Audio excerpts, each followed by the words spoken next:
vamos falar de dinheiro. Sem tabu. É um bate-papo aí com o Felipe me convidou hoje para falar sobre dinheiro sem tabu, né, Felipe? E falar da importância do orçamento doméstico. Como melhorar a relação financeira da sua família. Acho que é fundamental a gente começar a conversar melhor em casa. Dinheiro sem tabu é a partir de agora, desde já. Nos acompanhe, siga nas redes sociais, no Instagram, no YouTube. Nós conversaremos diariamente, com frequência, do dinheiro, sendo ele para família e para empreendedores. Porque uma coisa está ligada à outra, né? Todos nós buscamos melhorar a relação da nossa família com o dinheiro, ter sonhos, construir e, ao mesmo tempo, empreender. Verdade. E você deseja mudar esse tabu na sua casa também?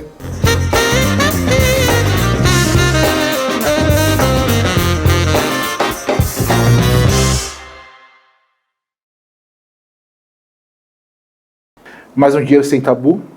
Vamos falar um pouco de finanças para a família, orçamento doméstico. Vamos falar um pouco da relação com o dinheiro. Nosso propósito é melhorar a relação das pessoas com o dinheiro.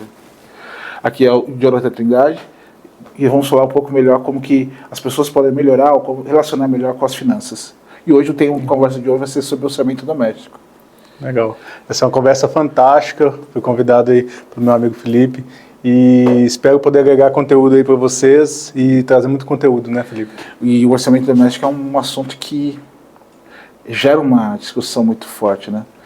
Exatamente. A gente percebe que as pessoas buscam falar de política, dinheiro, religião, mas o dinheiro da família ele acaba gerando uma lacuna, né? Exatamente. O que acontece com o orçamento doméstico? As pessoas acham que elas se programam, elas já são programadas desde a infância, muito histórico de família, né? Como o pai fez, como a mãe fez, e acaba trazendo isso para a vida achando que é o correto. Mas elas não fazem um estudo de verdade de como que a cultura, até estado por estado, muda as situações, padrão de vida, né? A gente sabe que a gente está, por exemplo, aqui em São Paulo, que é um padrão diferente de quem está em Minas, quem está na Bahia. Então elas não fazem essa adaptação e acabam tomando decisões erradas aí. No mundo financeiro a gente fala do viés, né? Exato. Que é a psicologia financeira, todo mundo tem um viés de comportamento, baseado na história do pai, história familiar. E quais são os principais pontos assim da economia? O que é um orçamento doméstico, né? O orçamento doméstico, basicamente, a gente fala da economia da família, né? Exatamente. Como a família fala sobre dinheiro, como a família coloca dentro da relação familiar todos os pontos da estrutura do dinheiro por si, né? Com a receita que entra, que sai. Exatamente. Eu acho que a primeira parte que a pessoa tem que identificar dentro do orçamento doméstico é saber a educação básica de como funcionam as finanças. O que é receita, o que é despesas, o que você entra, o que entra, o que sai, as coisas básicas, né, primeiramente. Identificar, né? Sim, e depois conseguir identificar cada uma das situações. Mas eu acho que a primeira parte que eu vejo isso muito falhando, principalmente em famílias que estão recém-constituídas, o cara sabe quanto ganha, mas não sabe quanto gasta. Sim. Eu acho que é a principal dificuldade que as pessoas veem. Um ponto que a gente coloca o casal tem que estar ciente de quanto que entra de receita na casa. Sem dúvida. Sem dúvida. E é dos dois. Sim. Não é de um nem do outro. Isso. Existem algumas culturas, né, de famílias que escolhem aí por não levar essa divisão, mas não é o padrão, né? Eu costumo falar que o casamento é uma sociedade. Sim. Da mesma forma que no negócio você tem que ter uma parceria, uma troca, o dinheiro você tem que colocar o casal, a família, como são sócios. Os sócios de uma casa. E o que entra dos dois serve para definir a estratégia e o orçamento doméstico. Exatamente. E aí assim vai colocando o direcionamento, sonhos, o que precisa fazer de urgência necessário, o que é um gasto fixo. E aí, através disso, você vai começando a fazer, até os projetos se tornam mais claros, né? Interessante você falar isso, que eu estou na minha semana do lançamento do livro, que é Manual de Finanças para Recém-Casados, e eu recebi uma pergunta esses dias exatamente sobre isso. Olha, eu devo levar as finanças da minha casa como é minha empresa, como se fosse a minha empresa? Essencial, porque nós conversamos entre sócios, mas o que é um casamento? É uma junção de pensamentos. Exato. E se a gente não fala sobre dinheiro de forma clara, como você pode sonhar junto? Exatamente. Então a gente vê aí justamente esse conjunto de informações. Primeiro passando pela educação, de entender o que é finanças mesmo, ó, dinheiro, dinheiro entrou, dinheiro saiu, despesas, essa coisa básica mesmo. Você vai se aprofundando, vai sabendo fazer um planejamento. Planejamento existe para tudo, né? Numa consultoria financeira, você é especialista nisso, a gente vai poder explicar melhor. Como uma consultoria financeira, ela traz aí uma visão de mostrar para o cliente uma visão de onde ele está e onde ele quer chegar, que é fundamental dentro do orçamento, depois que você entende o básico, né? Mas para a gente saber onde quer chegar, aí precisa mapear, né? Sem dúvida. E para mapear, aí precisa sentar. Aí, no caso, sentar a família, se tem um cônjuge recém-casado, ou se tem filhos, colocar os filhos numa mesa. Sim. E começar a fazer todos os pontos. Identificar tudo que entra, tudo que sai. E aí colocar quais são as prioridades, né? Porque se você não tem prioridade, você não consegue estabelecer metas. Sim.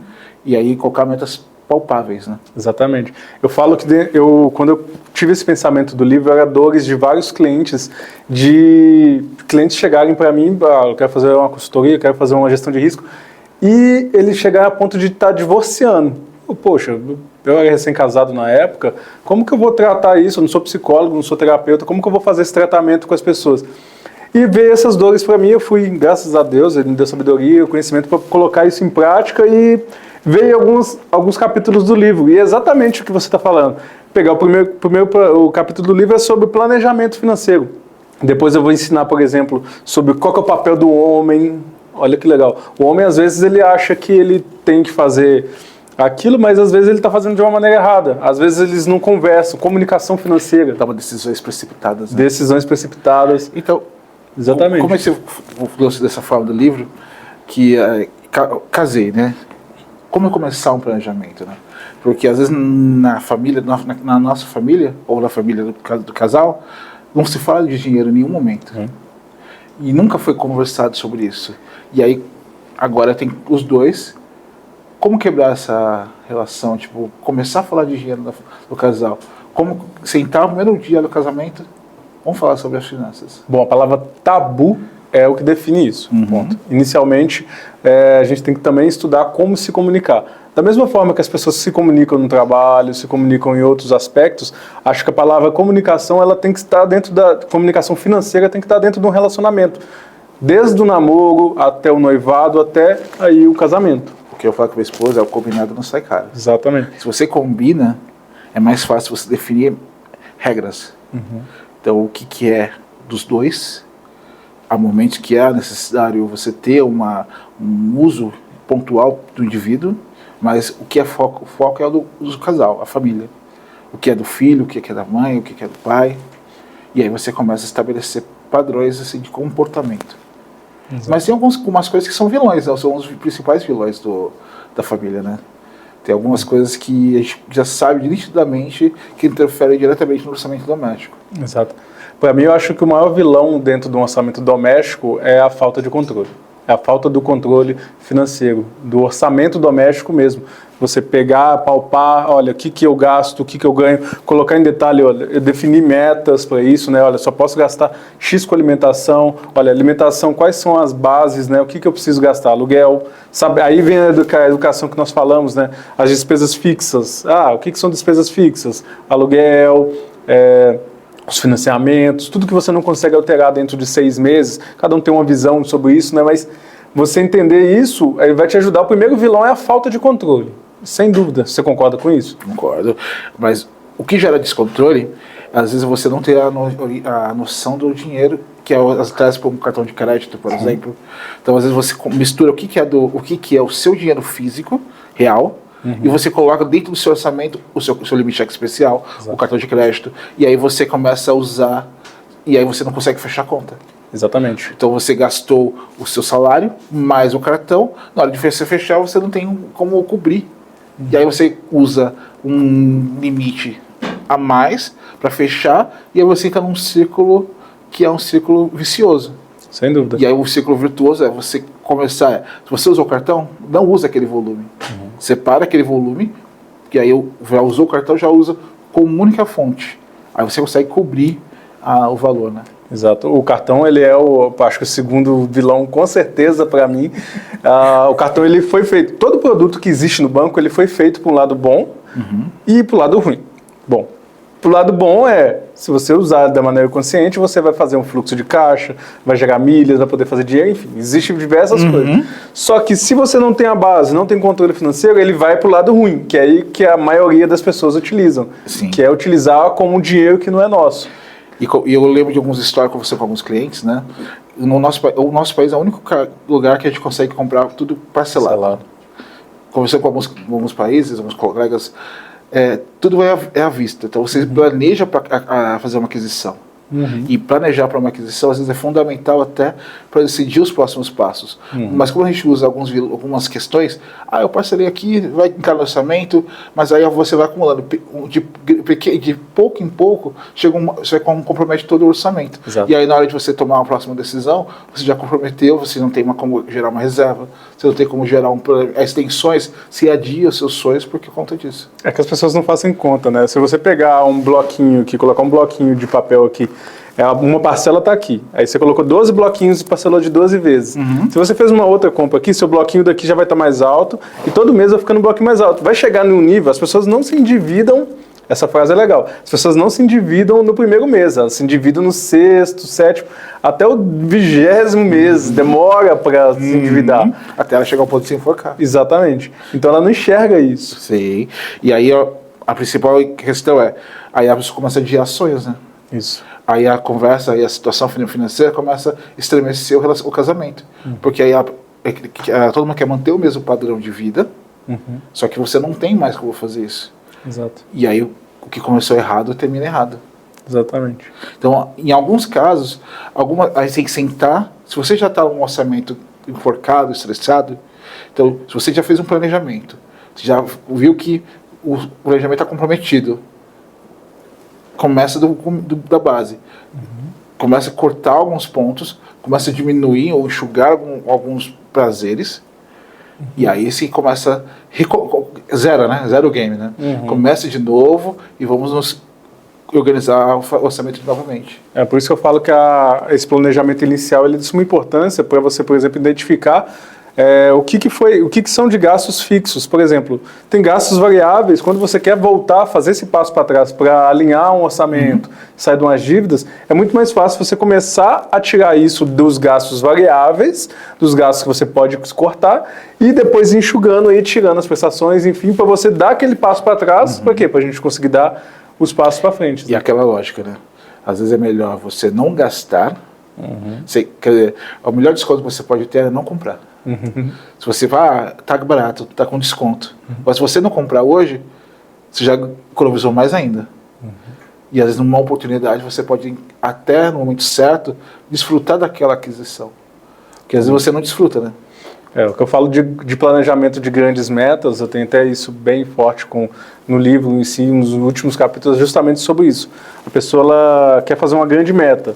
E a gente pode falar com um carro, para uma pessoa com um padrão mais baixo, uma grande meta, uma gigantesca meta. Casa, várias compras, elas têm que ser planejadas, têm que ser planejadas. Viagens. Isso, né? Viagens. E as pessoas querem fazer isso sem pensar, fazer isso de forma intuitiva. Nossa, eu mereço. A palavra que eu mais detesto quando eu estou atendendo um cliente é eu mereço. Cara, todos nós merecemos, só que às vezes nós privamos esse comportamento. Exato, mas eu uso a palavra eu mereço de uma forma pejorativa. Por tudo você merece. Claro, a gente merece, a gente é filho de Deus. Eu costumo pensar assim, né? Nós temos às vezes um pensamento quase que imaturo, infantil. Porque como a gente não conversa sobre isso se torna uma relação quase de uma criança com dinheiro. Exato. Que tudo eu posso. Mas às vezes você tem que falar não. Mas é justamente sobre o padrão que a gente traz de casa. Quando a gente sai de casa para ter uma outra convivência com outra pessoa, a gente traz esses padrões de casa. Por isso que é importante você quebrar tabu. Que aí o seu filho, as crianças começam a enxergar essa importância e ela começa a carregar isso para a rotina dela. E se você constrói o comportamento, eles começam a se tornar padrão. Exatamente. E é muito importante falar isso com as pessoas, porque eu acho que esse tabu de você falar de finanças, ter uma comunicação do orçamento doméstico, ele é o que vai te travar por anos e anos. Eu vejo famílias começando a ter sucesso financeiro. Sucesso é relativo. Quando eu falo sucesso financeiro, é conseguir ter as suas primeiras conquistas, né? E às vezes um ponto em chave, tá? esses tabus e esses vilões, eles ocorrem por um fator. Às vezes a gente não tem uma reserva justamente para incluir na vida das famílias, ou na vida das nossas famílias, o sonho, ou uma necessidade pontual. Então, se você consegue ir criando uma reserva, incluindo isso, você consegue diminuir os impactos desses vilões, porque você vai começar até a comprar com mais barato, ou você vai ter uma reserva para atingir um objetivo, e aí você começa a colocar isso de forma mais eficaz. No prazo, você começa a criar orçamentos, cria orçamento, tira os vilões tira os gargalos do seu orçamento. Tudo aquilo que consome sua energia. Exatamente. E aí você cria uma estratégia de pontos de fricção. Como que eu vou fazer isso? Como que eu vou melhorar a minha relação da minha família? Mas dentro do orçamento doméstico, quando você fala de cada um ter um objetivo, é uma das dificuldades da comunicação exatamente por isso. Eu pego uma pessoa que está aqui, com um objetivo individual, com uma pessoa que tem um objetivo individual e une duas pessoas com objetivos diferentes, então o papel delas elas vão só distanciando. Por isso que a gente falou no começo do sócio. Isso.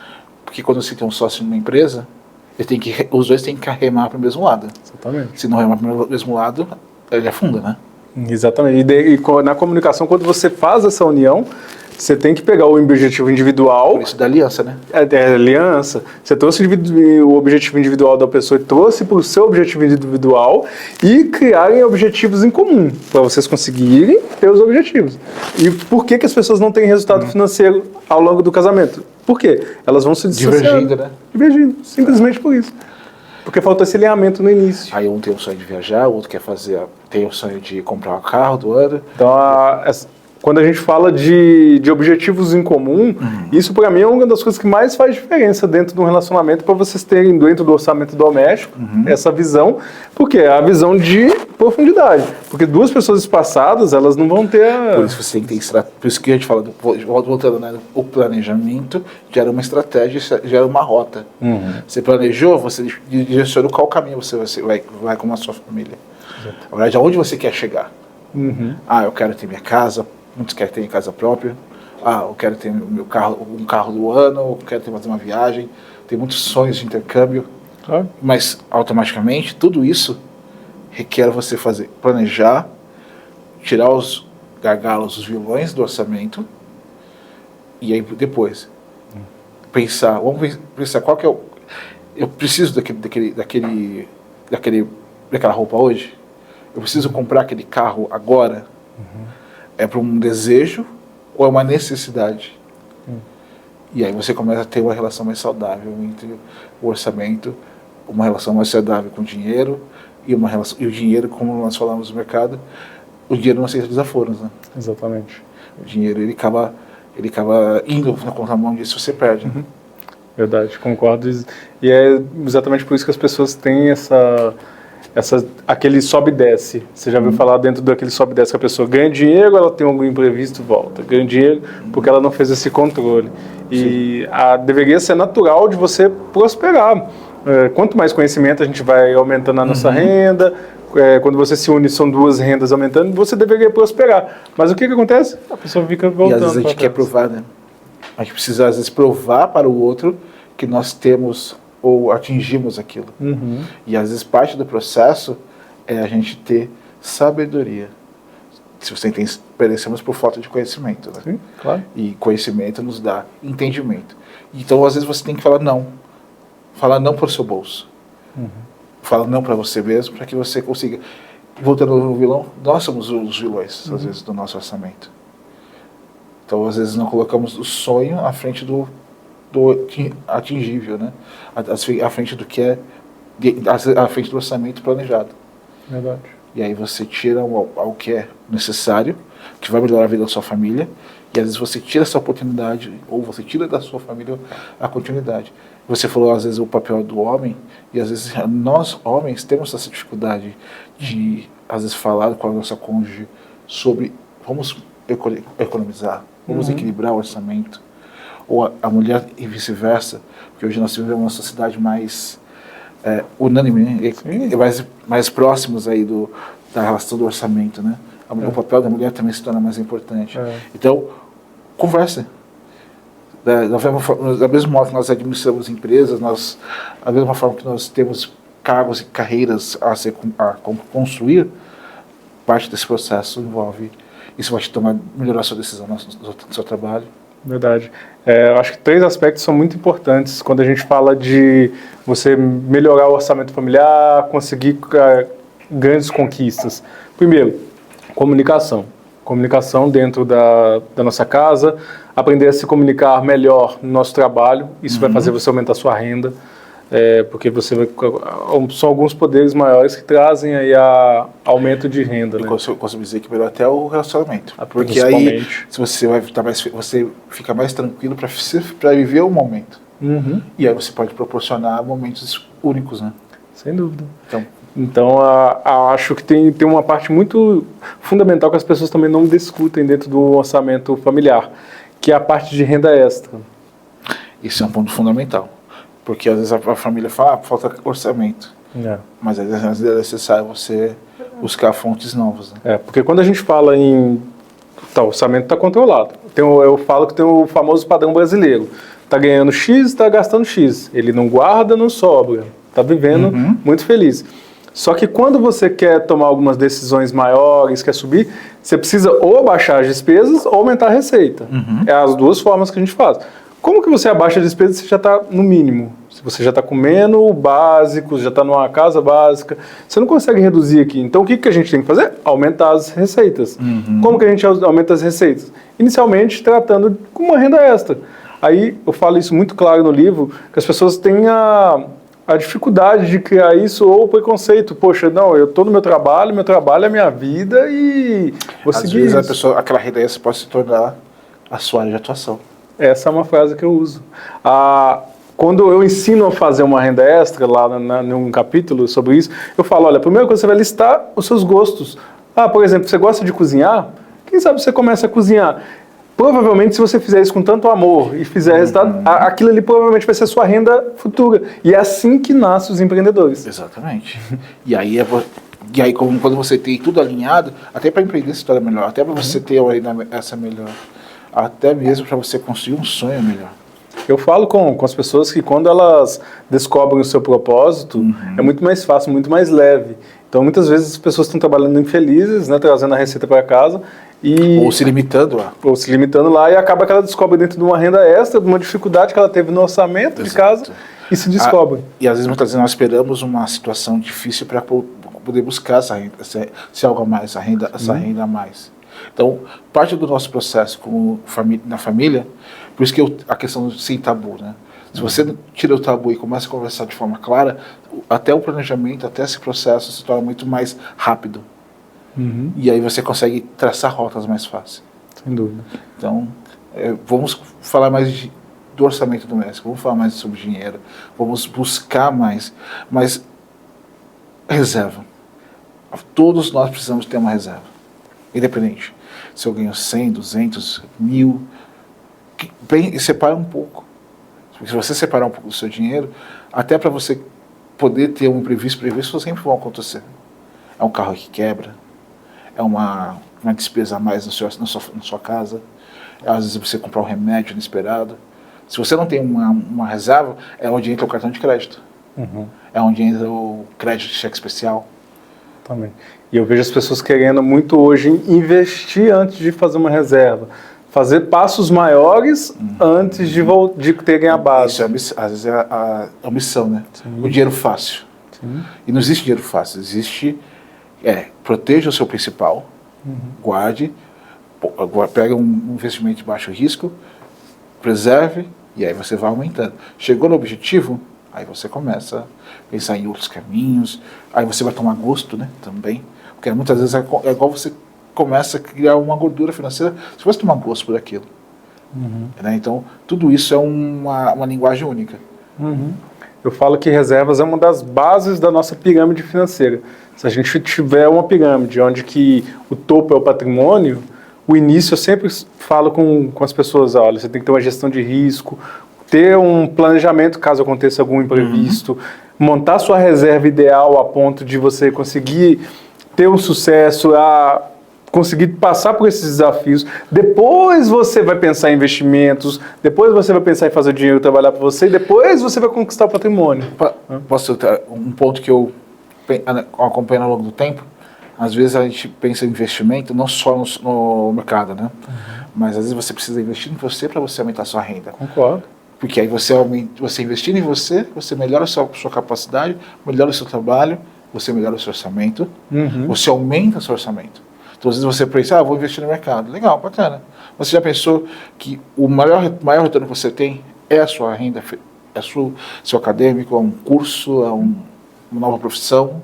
Exatamente. E quando a gente fala de reservas, hoje, qual que é a reserva ideal que você acha para um cliente pessoa física, Como que você faz esse cálculo para o cliente? A base da pirâmide é você ter um orçamento de pelo menos de 6 meses aí do seu rendimento doméstico ou da sua renda familiar. Por quê? 6 meses vai te dar uma tranquilidade em imprevistos. Às vezes ocorre uma perda de um trabalho, às vezes ocorre uma situação muito drástica, assim, você tem de onde tirar. E aí depois de 6 meses, aí você já pode pensar em algo. Agora, se você tem a possibilidade de aumentar um pouco mais, aumentar o volume, 6 meses do quê? Do seu salário. Então você sabe assim, eu vou familiar padrão, ganho 10 mil somando a renda do casal. Por exemplo, você coloca aí, esse valor vai acumulando mês a mês, 20%, 30% daquele orçamento, vai separando até atingir. Você atingiu o objetivo, a meta, aí você cria uma nova. Que eu tenho como uma visão ótimo, orçamento para uma renda de emergência, reserva de emergência, e uma reserva de oportunidade. Por quê? Um cenário como essa é onde gera um ponto de riqueza também. Porque uma reserva de oportunidade pode ser a oportunidade de aquisição de um empreendimento, um negócio, que surgem, tem oportunidades que surgem que muda a vida de uma pessoa. Sem dúvida. Às vezes uma aquisição que você tem interesse, às vezes surge a oportunidade de um curso que é fundamental para o seu crescimento profissional, e aí você vai tirar da reserva que você fez por uma necessidade. Então começou a atingir o objetivo, vai para uma reserva de oportunidade. E aí depois a reserva de oportunidade eu coloco aí pelo menos mais 1 ano e meio, mais ou menos, que aí você já atingiu, que é uma médio prazo, né? Sim. E aí depois disso você começa a pensar no longo prazo, que é a aposentadoria. Mas esses para mim são as 2 caixas, ou os 2 pilares principais. Tá, isso a gente está falando de pessoa física, né? Mas jurídica também. Já, né, jurídica ela funciona dessa forma também? Se você funciona, porque, pensa assim, se você pegar o empreendedor, ele precisa, primeiro, um fluxo de caixa. Se ele tem um bom fluxo de caixa, ele precisa ter uma reserva para suprir as necessidades correntes. Ou um ponto imprevisto que nós temos aí do negócio, um tributo novo, um trabalhista. Mas, ao mesmo tempo, se você tem uma reserva de oportunidade, um caixa para isso, surgem parcerias, surgem a possibilidade de você expandir o seu negócio. Exatamente. E às vezes você... Uma vez eu acompanhei no mercado, é uma oportunidade que muda a sua história. Então é uma oportunidade que você tem de dar um próximo passo, de você expandir, de você crescer, de você enriquecer. Então eu penso desses 2 caminhos. Não coloque seu dinheiro todo num risco, né? Coloque de forma que você consiga aproveitar as oportunidades. Sem tabu, para os empresários que acham que a maioria deles tem esse tabu de dividir e utilizar mesmo o dinheiro da pessoa física e da jurídica. Acho que essa gestão de fluxo de caixa, da reserva para oportunidade, reserva de investimento dentro da empresa, né? O retorno, acho que faz muito sentido, acho que é exatamente isso que você falou, né? O dividendo, né? Sim. Reinvestir. Então, para crescimento, então você pegar aí família e reserva de finanças, ou reserva financeira, vamos pensar de forma fria, ser um pouco mais criterioso na hora de pensar sobre dinheiro, pensar sobre as nossas finanças. E aí você começa a ter um pouco mais de tranquilidade. Porque aí você vai ter paz para você decidir, o profissional liberal vai ter paz para exercer sua atividade. Porque muitas vezes ele fica tão preso, ou você não consegue tão gerenciar aquilo, você fecha, você perde um sonho que acaba morrendo. Então, essa é a forma que você tem de trabalhar, né? É a forma que você tem de construir isso. Então, você pensar aí que nosso pilar principal é a família, se o cara não está bem em casa, ele não consegue empreender. Se ele não está bem no negócio, ele não consegue levar a receita para dentro de casa. Se você pensar as 2 coisas, então nós falamos de orçamento e planejamento se aplica tanto para a pessoa física quanto para o negócio. A gente fala de fazer um orçamento e os vilões, tirar os vilões que diminuir custo, refazer alguns processos. Às vezes está com um processo bem oneroso, né? Então, às vezes é importante você desfazer isso. Volta para algumas casas, planeja e avança de novo. Claro. E quando a gente fala de finanças, a gente fala que às vezes as pessoas demoram anos, a gente fala sobre isso, 40, 50, 60 anos, para terem essa consciência do que acontece. Mas, da mesma forma que a gente quer ter resultados mais rápido em algumas áreas, por exemplo, vai para a faculdade para melhorar a carreira, quer emagrecer, por exemplo, vai para o nutricionista, quer o médico para resolver um problema. As finanças também existem. Mas as pessoas têm uma dificuldade de trazer alguém para te apoiar. Sim.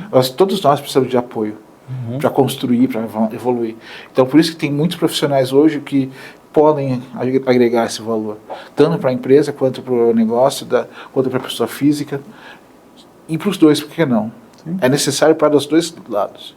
E aí o sucesso é o resultado de todo esse processo. Sem dúvida, a gente consegue alavancar os resultados a ponto de conseguir resolver os problemas, tanto financeiros em casa, na empresa, no empreendimento. E a tomada de decisão se torna mais efetiva. Exatamente. Porque todo o problema é a tomada de decisão. Concordo. Eu acho que ficou excelente. Excelente. Eu acho que essa conversa acaba ilustrando, né, tudo aquilo que é o tabu do dinheiro. A gente fica tão preso assim. Converse em casa sobre dinheiro, converse com a sua esposa sobre dinheiro, converse com seus filhos sobre dinheiro, porque aí nosso futuro depende disso. Nosso futuro, que eu falo, é a aposentadoria. Nosso futuro é uma vida mais confortável. Conforto não é só riqueza, é você poder ter a calma para poder decidir. Então, a tomada de decisão envolve esse processo. Então, às vezes é isso, a gente fica tão... Aí, a gente conversou um pouco sobre as doenças da mente, né? O estresse diminui, porque você está mais tranquilo para tomar decisão. Até você falou de empreender, né? Então... Exatamente isso. Cara, é muito bom, e acho que as pessoas podem pegar as chaves do orçamento doméstico. Em resumo, tem uma educação financeira. Se precisar de ajuda, procure ajuda. E nos acompanhe, né? E nos acompanhe. Aqui o canal está trazendo informações. O Felipe veio com muita excelência para trazer isso para vocês aí todo dia, porque educação é diário. Todo dia vai vir uma coisa nova. Repetição. Pela repetição. Hoje a disciplina é a parte principal do processo. Sem disciplina não existe orçamento familiar, sem disciplina não existe planejamento na família. Então, para ter um planejamento, começa de dentro para fora. Começa de dentro de casa para a rua. Aí você começa a ter recorrência. E aí ele toma gosto e o restante a história vai dizer. Sem dúvida. É isso aí. Parabéns pelo trabalho fantástico. Foi um bate-papo bacana, muito sucesso e vamos caminhar junto. Felipe, até mais. Tchau.